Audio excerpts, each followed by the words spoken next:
Hello friends, स्वागत है आपका प्रतियोगिता दर्पण के यूट्यूब चैनल में। मैं हूं आपके साथ सृष्टि। आज हम बात करने वाले हैं नई नियुक्तियों के बारे में।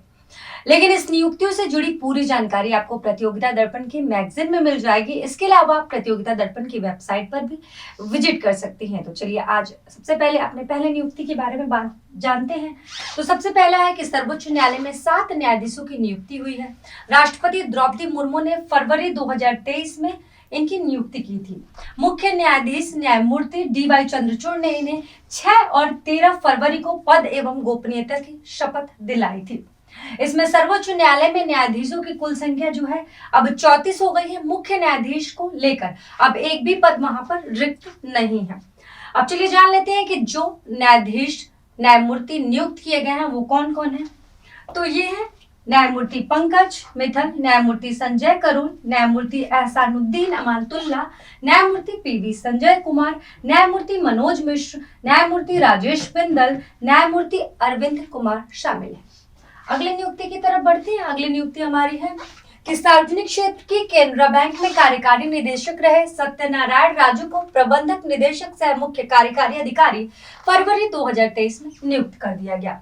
इस पद पर एल.वी. प्रभाकर थे, जिसका स्थान सत्यनारायण राजू ने लिया है। बैंकिंग क्षेत्र में सत्यनारायण राजू को 33 साल का अनुभव है। सत्यनारायण राजू ने 1988 से करियर अपना शुरू किया था। बाद में बैंक ऑफ बड़ौदा में चीफ जनरल मैनेजर भी रहे थे।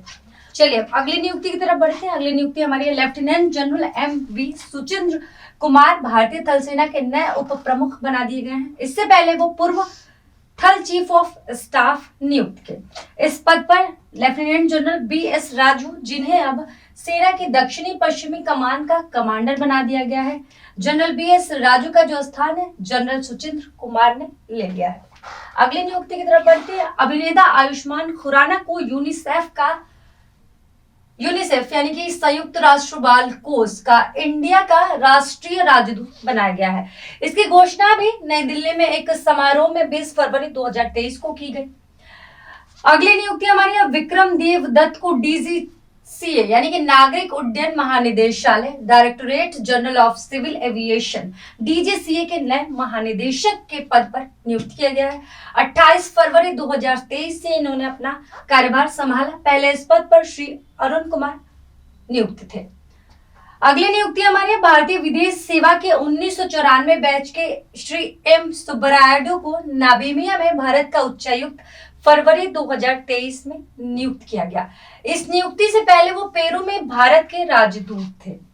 अगले राजेश मल्होत्रा को पीआईबी के नए प्रधान महानिदेशक नियुक्त किया गया। 1 मार्च 2023 को राजेश ने अपना कार्यभार संभाला। राजेश मल्होत्रा ने श्री सत्येंद्र प्रकाश का स्थान लिया है। सत्येंद्र प्रकाश ने अगस्त 2022 में ही कार्यभार ग्रहण किया था, लेकिन अब इनका स्थान राजेश मल्होत्रा ने ले लिया है। अगले नियुक्ति की तरफ बढ़ते हैं कि नीति आयोग के मुख्य कार्यकारी अधिकारी सीईओ रहे श्री परमेश्वर अय्यर अब विश्व बैंक के निदेशक मंडल में भारत द्वारा नामित कार्यकारी निदेशक नियुक्त कर दिए गए हैं। इस पद पर भारतीय प्रशासनिक सेवा के हरियाणा कैडर के श्री राजेश खुल्लर का स्थान 2 फरवरी 2023 से इन्होंने ले लिया है। श्री खुल्लर को इस पद पर सितंबर 2020 में नियुक्त किया गया था तथा इस पद पर उनका कार्यकाल अगस्त 2023 तक का था, लेकिन हरियाणा सरकार के अनुरोध पर उन्हें वापस बुला लिया गया। अगली नियुक्ति की तरफ बढ़ते हैं। भारतीय प्रशासनिक सेवा के 1987 बैच के श्री बी.वी.आर. सुब्रमण्यम नीति आयोग के नए मुख्य कार्यकारी अधिकारी फरवरी 2023 में बनाए गए हैं।